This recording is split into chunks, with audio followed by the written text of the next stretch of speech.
Welcome back to another technical deep dive here in the debug zone. Today, we're tackling a big question and breaking it down with insights from other users. Hopefully, this clears up some misconceptions and helps you get the answer you need. So buckle up, stay a little curious, and let's jump right in.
And that's a wrap.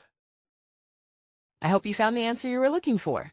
If you did, take a second to hit that subscribe button. It really helps out. And let me know in the comments which solution worked best for you.